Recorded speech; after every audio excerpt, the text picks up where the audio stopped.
నమస్తే, welcome to our channel. నేను సౌజన్య. Jaganmohan Reddy YS Sharmila పైన చేసినటువంటి విమర్శల దాడి రోజు రోజుకి పెరిగిపోతుంది. రీసెంట్గా ఒక ఛానల్కి ఇచ్చిన ఇంటర్వ్యూలో కూడా ఆయన షర్మిల గురించి తీవ్రమైనటువంటి విమర్శలు చేశారు. సో దానికి కౌంటర్గా షర్మిల సంచలనమైనటువంటి కొన్ని విషయాలని బయటపెట్టడం జరిగింది. మరి ఈ అంశానికి సంబంధించి మనతో మాట్లాడడానికి, వారి విశ్లేషణని మనతో పంచుకోవడానికి ఈరోజు మనతో పాటు ఉన్నారు సీనియర్ పొలిటికల్ అనలిస్ట్ అంకమరావు గారు ఉన్నారు. వారితో మాట్లాడదాం. నమస్తే అండి. నమస్తే. జగన్మోహన్ రెడ్డి రోజు రోజుకి షర్మిల పైన విమర్శలు దాడి పెంచుతూనే ఉన్నారు. సో దానికి ధీటుగా కౌంటర్గా షర్మిల కూడా ఇస్తూనే ఉన్నారు విమర్శలకు సంబంధించి. రీసెంట్గా ఒక ఛానల్కి ఇచ్చిన ఇంటర్వ్యూకి దాంట్లో చూసుకుంటే దానికి కౌంటర్గా కూడా షర్మిల కొన్ని సంచలనమైనటువంటి విషయాలు బయటపెట్టారు జగన్మోహన్ రెడ్డికి సంబంధించి.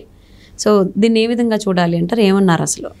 మామూలుగా సహజంగా ఏంటంటే ఇది కుటుంబ నేపథ్యంలోంచి బయటకు వచ్చి అన్న కోసం ఇంత శ్రమ చేసినటువంటి చెల్లెలు అధికారం వచ్చిన తర్వాత కూరలో కరివేపాకులా తయారైపోయి, అలాగే అన్నగారి పుణ్యమాని మహిళలకి ఆస్తిలో సమాన హక్కు వచ్చిన తర్వాత కూడా ఈరోజు సంపాదించిన దాంట్లో తనకేమీ లేదనేసి షర్మిల గారి ఆక్రోషం అక్కడి నుంచి ప్రారంభమై ఆస్తుల వ్యవహారంతో మొదలుపెట్టి ఈరోజు పార్టీల వ్యవహారం దాకా మార్చేశారు.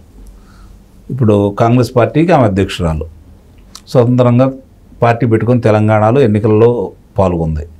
ఆ రోజు ప్రతి విమర్శలు ఏమి లేవు అన్న చెల్లెల మధ్య. ఏదో చిన్న చిన్న 1-2 సార్లు ఏదో అడిగితే మీరు అక్కడ అడగండి నన్ను ఎందుకు అడుగుతారని చెప్పని ప్రశ్నించింది తప్ప అంతకుమించి వ్యక్తిగతంగా వైరాలు ఏమి లేవు ఆ రోజు. సరే, ఇప్పుడు జరుగుతున్న పరిణామాల్లో ఇక్కడికి వచ్చిన తర్వాత సహజంగానే వాళ్ళ శ్రేణులు ఆమె గురించి కొంచెం వ్యక్తిగతంగా కూడా వెళ్ళి వాళ్ళ ప్రసార మాధ్యమాల్లో కావచ్చు, వాళ్ళ ఛానల్స్లో కావచ్చు కించపరుస్తూ వ్యాఖ్యానాలు చేయటం, పోస్టులు పెట్టడం చూస్తూనే ఉన్నాం. దానికి ఏ రోజు కూడా ఇతను ఖండించలా. మరి ఇంకొక అడుగు ముందుకేసి రాచమల్లు ప్రసాద్ రెడ్డి గారు ఒక అడుగు ముందుకేసి ఆయన రాజశేఖర రెడ్డి గారు అమ్మాయే కాదన్నట్టు చెప్పాడు. ఒక వివేకానంద రెడ్డి గారి హత్యకు సంబంధించి మొట్టమొదటి కూడా కొంచెం గట్టిగా మాట్లాడుతూ ఉంది షర్మిల.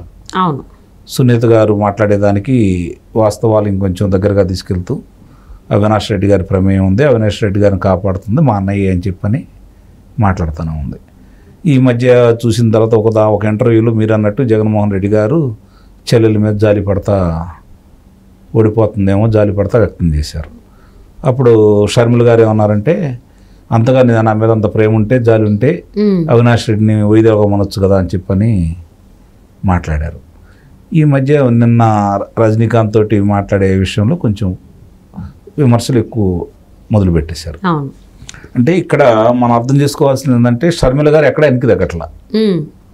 ఒక రకంగా మాట్లాడాలంటే చూసే వాళ్ళకు కూడా జగన్ రెడ్డి గారు మాట్లాడేదానికంటే కూడా షర్మిల గారి మాటలకే ఎక్కువ మంది రాజశేఖర రెడ్డి గారు వారసురాలనే అభిప్రాయానికి వచ్చారు.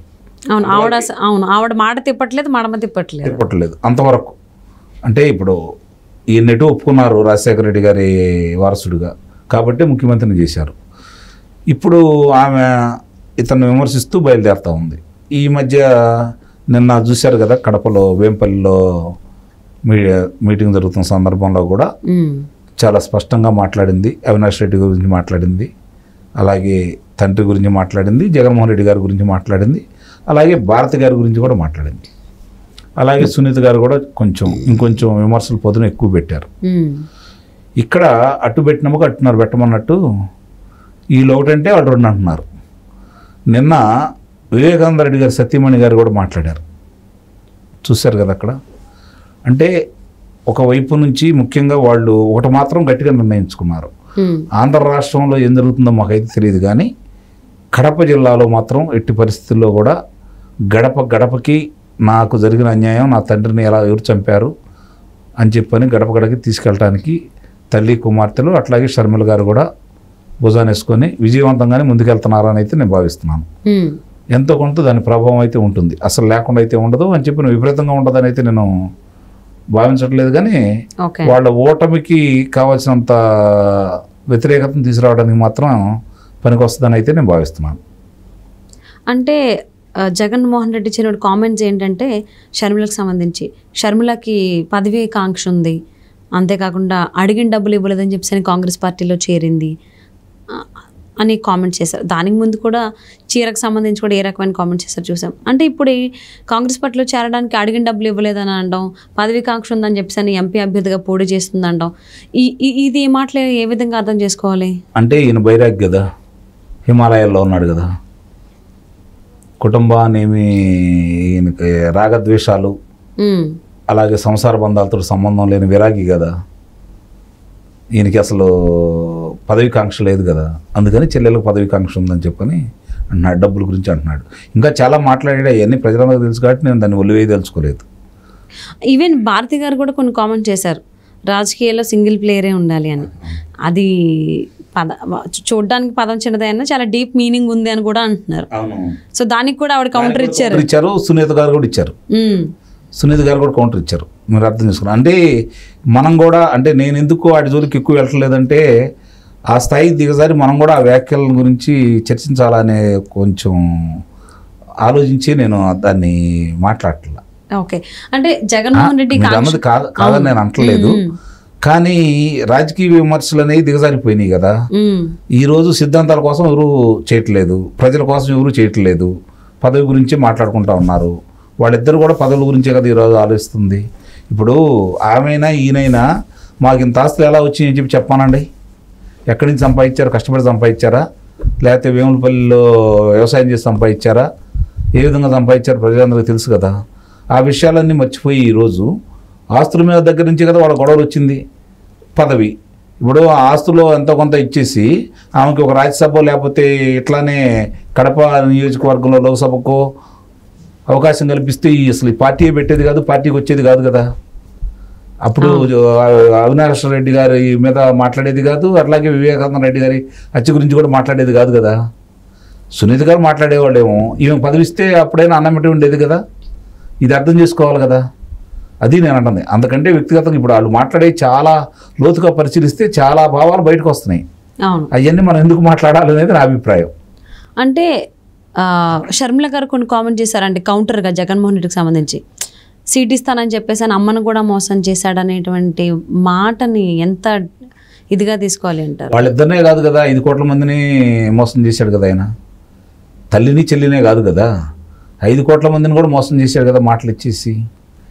మడమ తిప్పను మాట తప్పను మడమ తిప్పను అన్నాడు. ఆయన మాట తప్పుతానే ఉన్నాడు, మడమలో ఎటు పడితే అటు వేస్తూనే ఉన్నాడు కదా. ఇవాళ కొత్త అయితే ఉంది.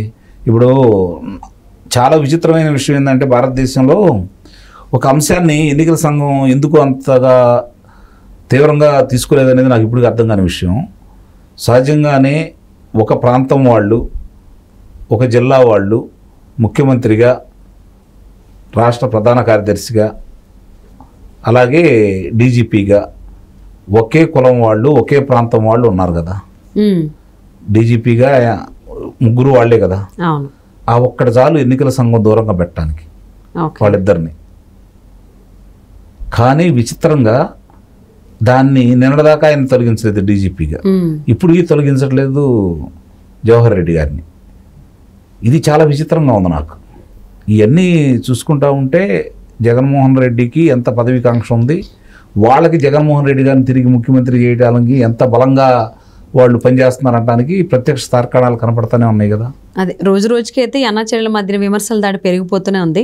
మరి ఇది ఎక్కడితో ఆగుతారో చూద్దామండి. Thank you so much Ankamma Rao గారు.